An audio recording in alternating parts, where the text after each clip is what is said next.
하나님의 말씀은 요한 2서 1장 1절로 3절입니다. 장로인 나는 택하심을 받은 귀랴와 그녀의 자녀들에게 편지하노니 내가 진리 안에서 사랑하는 너희요 나뿐 아니라 그 진리를 안 모든 자도 그리한 것은 우리 중에 거하시고 또 그 시대까지 우리와 함께 계실 그 진리로 말미암음이로다. 하나님 아버지와 아버지의 아들 예수 그리스도께서 오는 은혜와 긍휼과 평강이 진리와 사랑으로 우리와 함께 있으리라. 아멘. 오늘 말씀을 가지고 2000년 묵은 편지 수신자는 오늘 당신이라는 제목으로 말씀을 나누겠습니다. 신약 성경에서 가장 짧은 편지가 바로 요한 2서입니다. 물론 더 짧은 게 있어요. 요한 3서도 있지만 절수로는 요한 3서가 1장 14절까지 있고 요한 2서는 13절이기 때문에 절로 따지면 가장 짧은 편지가 요한 2서입니다. 근데 개봉은 되었지만 수신자가 불분명해서 2000년 묵었지만 읽지 않는 편지가 있습니다. 혹시 요한 2서 읽어보셨나요? 읽으신 적도 있겠지만 거의 관심이 없습니다. 특별히 남자분들은 관심이 없어요. 왜냐하면 수신자가 부녀라고 돼 있으니까 사도 요한이 아는 어떤 믿음 좋은 여자가 있는데 그 집에다가 편지하나 보다 안부 편지 있으니까 그것이 나와 무슨 상관이야? 그러니까 그걸 읽지 않습니다.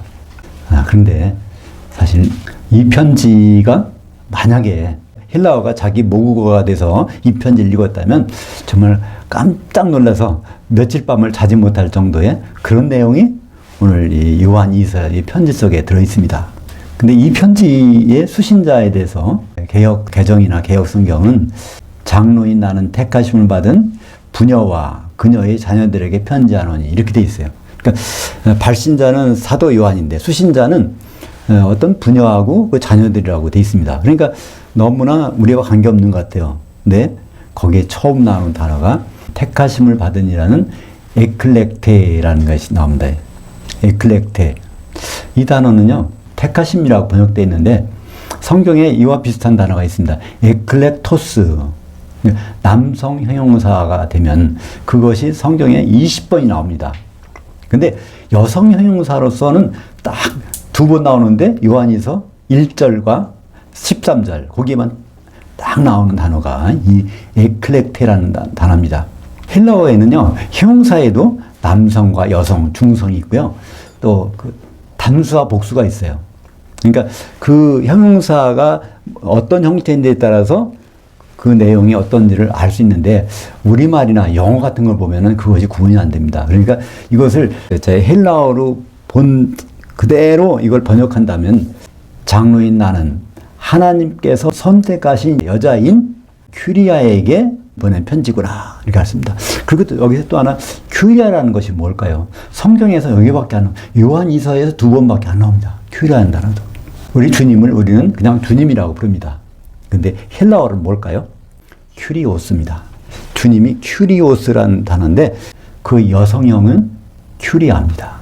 한마디로 큐리아는 그냥 어떤 부인네가 아니라 주님의 여자라는 뜻입니다. 주님께서 선택하신 여자, 주님께서 혼인하실 여자, 바로 그 내용이 큐리아 것입니다. 우리는 이런 비슷한 일을 구약에서 아가에서에서 찾아볼 수 있습니다. 솔로몬이 사랑하는 여인이 누굴까요? 술람이라고 나오죠. 우리말 번역에는 술람이라고 나오는데 솔로몬이 원래 히브리 발음은요 쉘로모입니다. 쉘로모예요. 그거의 여성형이 슐람미트입니다. 그러니까 술람미는 어떤 사람이 이름이 아니라 솔로몬의 여인이란 그런 단어입니다. 구약의 모든 기록은 바로 예수 그리스도를 증언한다고 그랬죠. 그러니까 거기서 솔로몬이 만약 예수님을 예표한다면 술라미트는 예수님의 아내, 교회를 의미하는 것입니다. 그러니까 이 요한 2서를 첫 단부터 헬라어로 볼 수 있는 상태라면 당연히 아닙니다. 이것은 이 편지는 하나님이 그리스도의 아내 될 교회를 나타내는 교회한테 보낸 편지구나. 그래서 오늘 제목처럼 2000년 묵은 편지, 수신자는 오늘 당신. 바로 내가 이걸 읽어봐야 되는 거예요. 교회의 일원이라면 이것은 바로 하나님이 사도를 통해서 교회에게 주신 그 편지란 말이야. 창세기 2장 24절에 보면 유명한 문장이 나옵니다. 남자가 부모를 떠나 그의 아내나 합해서 한 몸을 이룰지니라. 그 문장은 아주 특별한 문장이라고 그랬죠. 히브리 말에는 완료와 미완료가 있는데 특별히 완료라는 것은 이미 이루어진 거예요. 근데 완료 동사에다가 앞에 바브란 접속사를 붙여놓으면요, 이거는 앞으로 반드시 이룰 거. 완료가 이미 이루어진 거라면 거기다가 바브란 접속사를 붙이면 앞으로 반드시 이룰 걸 그런 형식으로 표시합니다. 바브란 접속사에다가 플러스 완료형. 그 문장이 처음으로 나오는 것이 창세기 2장 24절입니다. 무슨 일이 있어도 나는 남자가 부모를 떠나게 해서 그 아내와 앞에서 한 몸을 이루도록 하고야 말리라, 그런 것입니다. 그게 하나님의 선언이고 그 선언 때문에 지금 하나님 아버지께서는 통치하고 계세요. 그 통치가 이루어진 현장이 어딜까요? 요한계시록 19장 6절에서 통치가 이루어졌다 말씀하시고 7절 보면 어린 양의 혼인이 이루어졌고 그 아내가 준비되었으니, 그래서 창세기 2장 24절에서 시작하신 것이 요한계시록 19장 7절에서 이루어진 예수 그리스도와 교회의 혼인이 거기 나타난 것입니다. 이런 개념 속에서 이 편지가 있는 것입니다. 이 편지에서 그것을 큐리아라고 하는 주님의 아내와 또 에클렉테라는 하나님께서 특별히 선택하신 한 연인이라는 단어 속에서 이 문장이 있는 것입니다.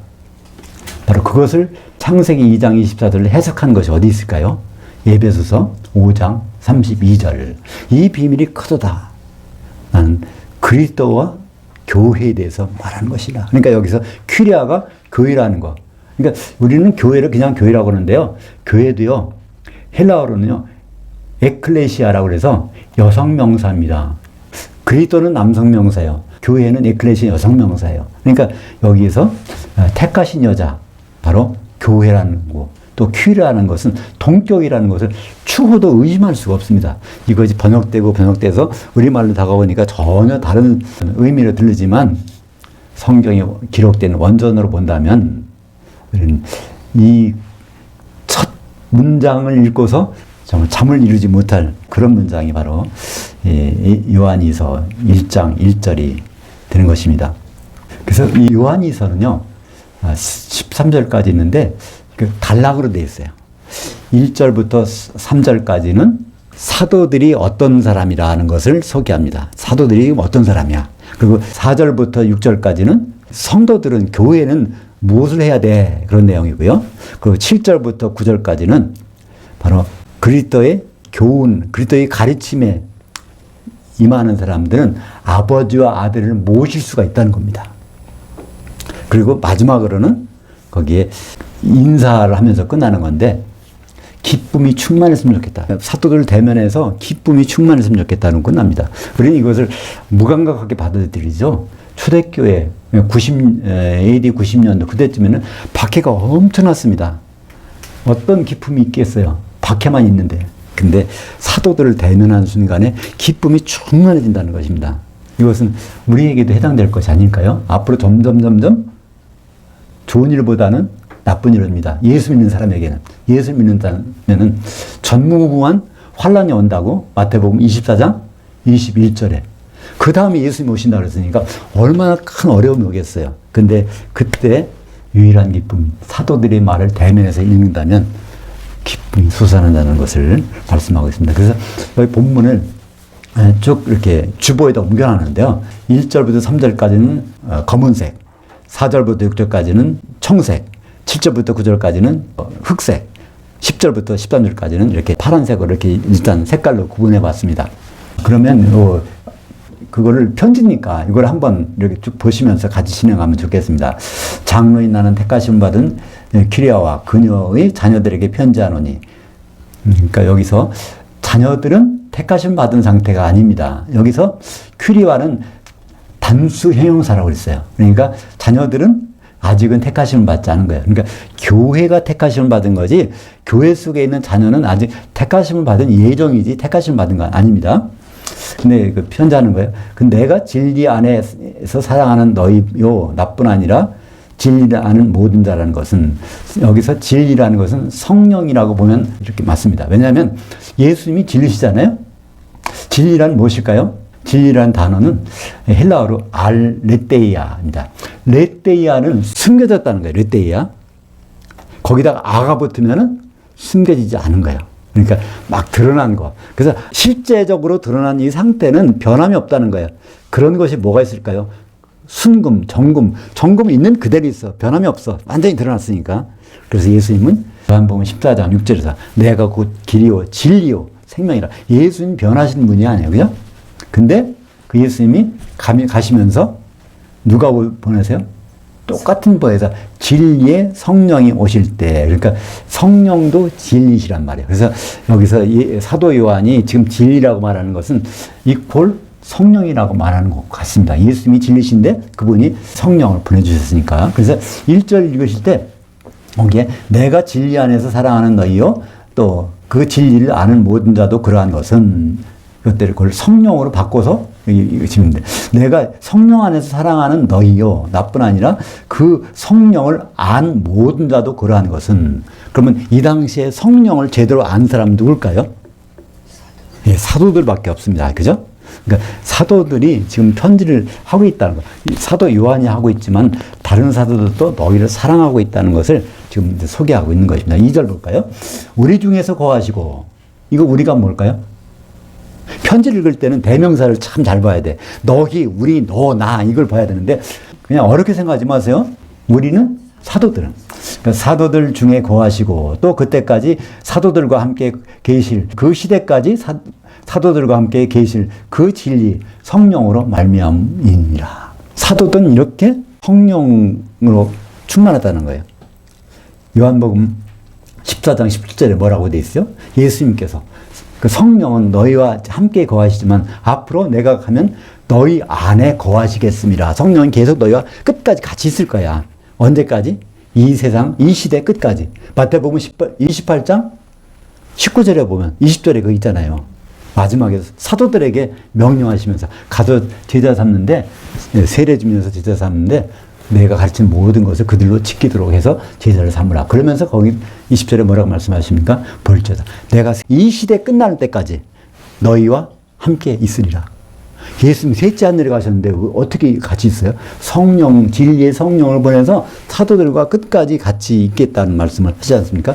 바로 마태복음 28장 20절의 내용이 요한이서 2장 2절에 있는 내용입니다. 우리 중에 거하시고 그 시대 끝까지 우리 사도들과 함께 계신 그 성령으로 말미암이로다. 3절 볼까요? 하나님 아버지와 아버지 아들 예수 그리스도께서 오는 은혜와 긍휼과 평강이 진리와 사랑으로 이것도 성령과 사랑으로 성령과 아가페 사랑도 그 성령에서 오는 사랑이니까 우리와 함께 있으리라. 이건 누구와? 우리 교회와 성도들과 함께 있다는 얘기가 아니라 이 편지에서는 사도들과 끝까지 함께 있다는 거예요. 그러니까 사도들의 말을 듣는 것은 얼마나 중요하고 얼마나 요긴한지 모른다는 것입니다. 그죠? 그러니까 이 요한 2서를 읽을 때마다 한 절 한 절이 단어 하나하나가 아주 엑기스만 골라가지고 이렇게 편지하는 것이죠. 한번 그 요한복음 15장 26절 볼까요? 보혜사 곧 아버지께로서 나오시는 진리의 성령이 오실 때 그가 나를 정언하실 것이요. 그래서 진리란 말은 다른 말로 바꾸면 성령이라고 할 수 있습니다. 그러니까 사도들은 진리 곧 성령 안에 있다는 말도 요한복음 14장 17절에 있죠. 성령을 친밀히 알고 있는 자들. 오늘 1절에 진리를 안 모든 자. 여기서 안이라는 것은 이미 알고 있다는 거예요. 경험. 그것이 그냥 하는 것이 아니라 친밀, 기노스코라고 해서 친밀히 자세히 알고 있는 사도들을 말씀하고 있습니다. 3절에서 거기에 사랑이라는 말은 아가페 사랑이죠. 이 아가페 사랑은 우리가 할 수 있을까요? 잘? 불가능합니다. 왜냐하면 다른 사랑을 할 수 있어요. 필리오의 사랑, 친구 간의 사랑 할 수 있어요. 또 혈연 간의 사랑, 스토르게의 사랑 할 수 있습니다. 또 에로스의 사랑, 남녀 간의 사랑 할 수 있어요. 근데 아가페 사랑은요, 성령 안에 있을 때만 가능한 사랑이에요. 왜냐하면 로마서 5장 5절에서 성령을 통해서 부어주는 사랑이니까 성령이 없는 곳에서는 아가페 사랑이 불가능하다는 거예요. 근데 그러한 사랑으로 우리와 함께 있으리라. 사도들과. 그러니까 사도들은 성령이 충만하니까 아가페 사랑이 충만하다는 겁니다. 그 사랑으로 성도들을 사랑한다고 이렇게 말하고 있는 것입니다. 4절을 볼까요? 너희 자녀들 중에 우리가 사도들이 아버지께 받은 계명대로 진리 안에서 성령 안에서 행하고 있는 것을 보니 내가 기쁘도다. 그러니까 아버지께서 받은 계명이 있다는 거예요. 아버지께서 누굴 통해서 계명을 주셨을까요? 예수 그리스도를 통해서 새 계명을 주셨습니다. 그 새 계명이 요한복음 13장 34절. 새 계명을 너에게 주노니 너희는 서로 사랑하라. 내가 너희를 사랑한 것 같이 너희는 서로 사랑하라. 그때 그 사랑이 어떤 사랑이요? 아가페로 사랑하는 거예요. 그게 새 계명입니다. 이 계명을 지키려면 필수적인 요소가 있어요. 그게 뭘까요? 성령 안에 있어야 돼요. 그러니까 아가페도 사랑해야 되는데 아가페 사랑은 성령 안에서, 그것도 개인이 아니라 서로 간에. 그러니까 서로 간이니까 교회를 통해서 사랑이 하지 않으면 이게 불가능한 것이 새 계명입니다. 새 계명은 교회 안에서만 가능합니다. 적어도 두세 사람이 있을 때 서로라는 단어가 인정이 되잖아요. 그렇다면 예수님은 2000년 전에 왜 오셨을까요? 여러 가지로 설명합니다. 사람들이 우리 죄를 위해서, 인류를 구원하기 위해서. 근데 결정적인 것은 교회를 마련하기 위해서 오셨습니다. 그죠? 왜냐하면 사도행전 20장 28절에 그 하나님 예수께서 그 피로, 자기 피로 사신 교회를 목양하게 하셨느니라. 그러니까 예수님이 피 흘리신 것은 바로 교회 때문에. 그러니까 2000년 전에 오신 이유가 그 자기 아내를 마련하게 놓으셨다면 다시 오실 때는 뭘 하러 오시겠습니까? 당연합니다. 혼인하러, 아내가 준비되면 혼인하러 오실 거지 아니겠습니까? 그래서 그것을 부인하는 것이 적그리스도입니다. 적그리스도라는 뜻은 안티크리스토스, 예수님을 대적하는 거예요. 예수님 대적은 뭘까요? 예수님이 하시는 일을 대적하는 거예요. 그러니까 결국 적그리스도의 하는 일은 예수님이 혼인하시는 일을 대적하니까 성도들이 예수님과 혼인 준비하는 것, 이것만을 막는 것, 그것이 바로 적그리스도의 일이라는 것을 알게 됩니다. 오늘 말씀 그 7절에 보면 미혹하는 자들이 세상에 많이 나왔나니 이는 예수 그리스도께서 육체로 오심을 부인하는 자들이라. 이런 자가 미혹하는 자요 적그리스도니.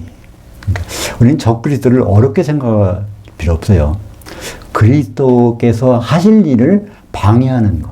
그러니까 그리스도께서 하실 일이 무엇이라는 것을 알면은 우리는 금방 적그리스도가 하는 일을 금방 압니다. 그래서 육체로 오셨다는 거예요. 육체가 피가 있으니까. 피를 흘려야 교회를 사시니까. 우리는 쉽게 창세기 2장에서 생각할 수 있어요. 아담이 돕는 배필을 못 만나니까 어떻게 해요? 아담이 피에서 흘려서 그 아내를 만난 것처럼 아담이 그리스도의 모형이라면 하와는 교회의 모형입니다. 그래서 적그리스도 하는 일이 바로 육체로 오신 예수를 부인하는 것이라고 말하고 있는 것이죠. 예수님이 오신 것은 재림을 위해서 오셨습니다. 그죠? 혼인 준비를 하시려고 오셨고. 그래서 말세에 요한계시록에 나오는 큰 성 바벨론이 특징이 무엇일까요? 큰 성 바벨론은 말세 교회를 상징하는 겁니다. 모든 교회가 큰 성 바벨론까지 된다는 거예요. 그 특징은 바로 음행입니다. 음행이라는 것은 바로 정원한 것을 잊어버리고 다른 데다가 마음을 뺏기고 있는 거예요. 심지어 큰 성 바벨론이 어떻게 고백합니까? 나는 과부가 아니다. 남편이 필요 없다. 그러니까 예수 그리스도가 필요 없다는 겁니다. 이 세상에 많은 교회가 있는데요. 예수님 오시지 않아도 교회 생활하는데 지장이 없다고 생각하는 교회가 많이 있지 않습니까? 오늘도 그 8절에 가볼까요? 너희는 스스로 삼가 우리가 일해놓은 것을 잃지 않아서 온전한 보상을 받도록 하라. 사도들이 일해놓은 게 뭘까요? 도대체 사도들이 일해놓은 게 그리스도의 혼인에 대해서 사도들이 일해놓은 거 고린도후서 11장 2절에 그게 있죠. 내가 사도가 너희 교회를 정결한 한천으로 한 남편인 그리스도께 드리려고 중매했음이로다. 사도는 우리에게 일해놓은 것이 중매입니다. 중매되었다는 사실을 우리가 잊어버리면 안 된다는 것입니다. 우리의 신분을 다른 사람 마음을 팔리면 세상이 너무 좋아. 세상과 짝 결혼하고 싶어.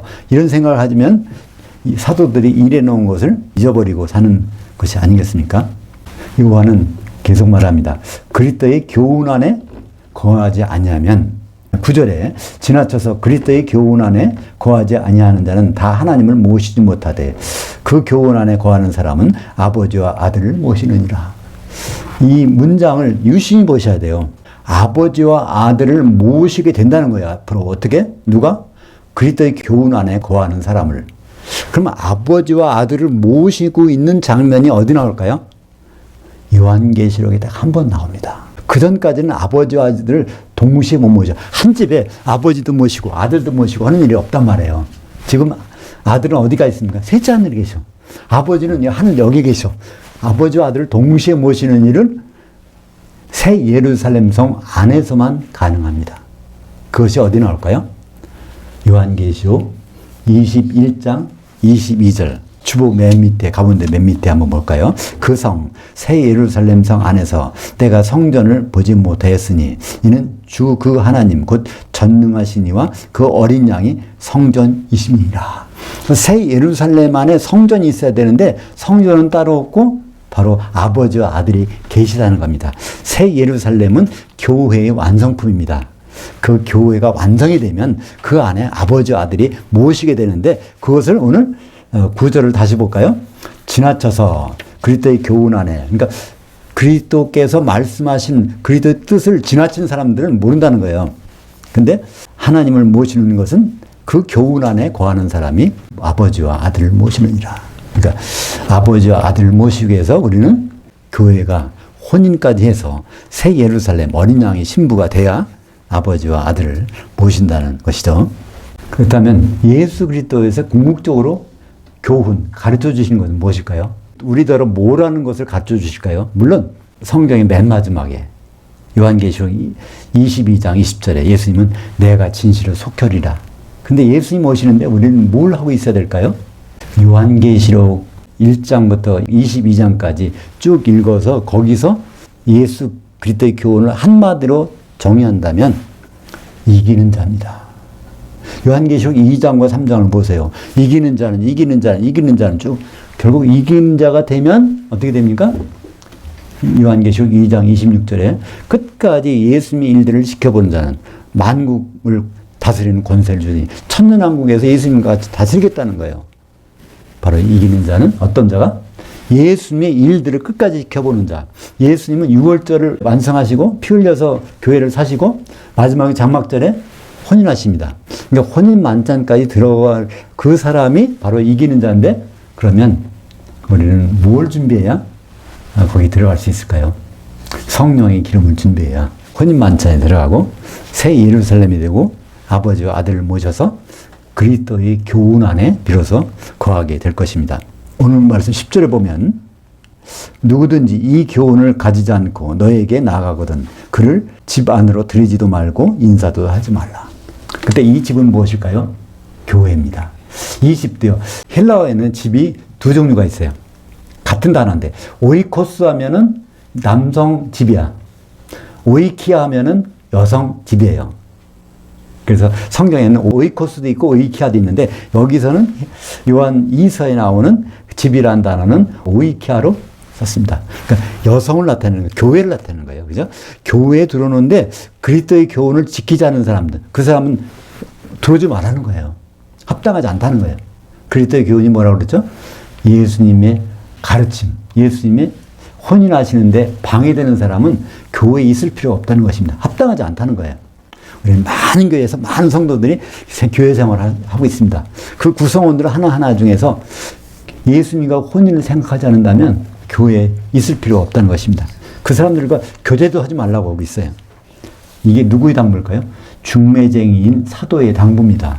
성서를 보고 혼인 준비하는데 거기 방해되는 사람은 사귀지도 말고 교제하지도 말라는 거예요.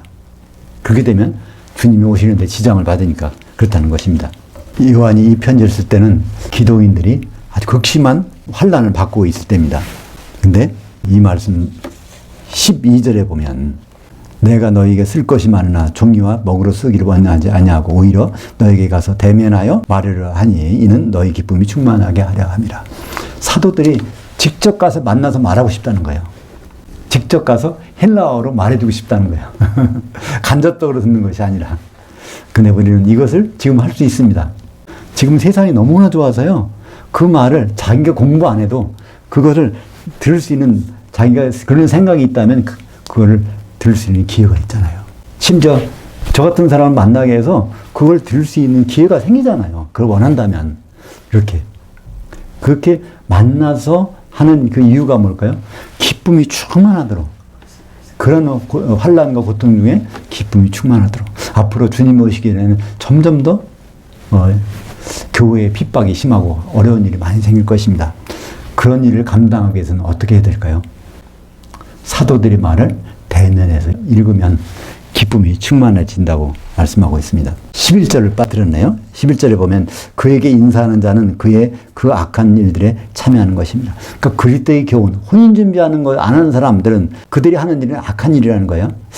우리가 앞으로 그리스도 심판대에서 어떤 심판 받는데 그 심판의 기준은 선악간의 심판을 받는다고 되어 있습니다. 하나님께 선을 행했느냐, 하나님께 악을 행했느냐. 하나님께 선은 무엇일까요? 창세기 2장 18절에 아담이 혼자 지내는 것이 내게 선하지 아니하니 돕는 배필을 지리라. 그러니까 아담이 아내를 갖지 않는 것은 참 하나님께 악한 거예요. 그러니까 우리가 예수 그리스도의 혼인을 생각하지 않는 것, 하나님께 악한 행동입니다. 그런 사람들과 만나지도 말라는 거예요. 교회에 많은 성도가 있지만 교제도 하지 말라는 겁니다. 사랑하는 여러분, 우리는 사도가 교회에게 보낸 2000년 묵은 편지를 오늘 수신 당사자로서 읽었습니다. 진리는 성령이시고 아가페 사랑은 성령 안에서만 가능한 사랑입니다. 대체 불가한 성령의 본질적인 사역은 하나 되게 하시는 분입니다. 우리 여러 많은 성도가 있는데 주님 만날 때요, 성도들이 다 올라가서 만나요. 그죠? 근데 중요한 것은 주님은 한 아내만을 취하시는데 한 아내가 되어야 될 때 필요한 분은 누구실까요? 에베소서 4장 3절. 평안에 매는 줄로 성령이 하나 되게 하시는 것을 힘써 지키라. 가속하라. 그 장면이 바로 마태복음 9장 15절에 나오는, 마태복음 9장 15절은 주님 오시면 반드시 당할 우리의 모습입니다. 신부실 아들들이, 신부실에 올라간 기독교인들이 신랑과 함께 있을 동안에 슬퍼할 수 있느냐? 신랑으로 만날 일이 있는데 그때 슬퍼할 수 있느냐? 그러나 신랑을 빼앗길 날들이 이르니 그때는 금식할 것이니라. 주님과 1000년 동안 식사를 못하고 지옥에서, 불바다에서 금식하게 된다는 것입니다. 예수님은 성령으로 하나 된 한 신부만을 취하시기 때문입니다. 주님은 오십니다. 근데 무엇하러 오실까요? 누가복음 12장 36절에 사도들에게 말합니다. 혼인하러 올 때 주님은 혼인하러 오십니다. 근데 거기엔 반드시 방해꾼이 있어요. 적그리스도는 예수님이 피로 사신 교회, 아내를 마련한 교회를 부인한다는 것입니다. 많은 사람이 교회 신앙생활을 한다고 할지라도 예수님이 피로 교회를 사셔서 혼인 때문에 교회를 사셨다는 것을 잊어버리고 사는 수가 있습니다. 중매쟁이인 사도들의 꼴을 잘 섭취해서 택하심을 받은 주님의 여자 귀리아의 지체들이 다 되시기를 축복합니다. 기도하겠습니다. 아버지 하나님, 오늘 2000년 묵었던 편지, 사도가 교회에게 보낸 편지를 수신 당사자인 우리가 직접 읽었습니다. 이 말씀 속에서 성령을 통해서 하나 되는 길을 일러주셨사오니 우리가 주님 만날 때 반드시 기름을 준비해서 혼인만찬에 들어갈 수 있도록 인도하여 주시옵소서. 예수님 이름으로 기도합니다. 아멘.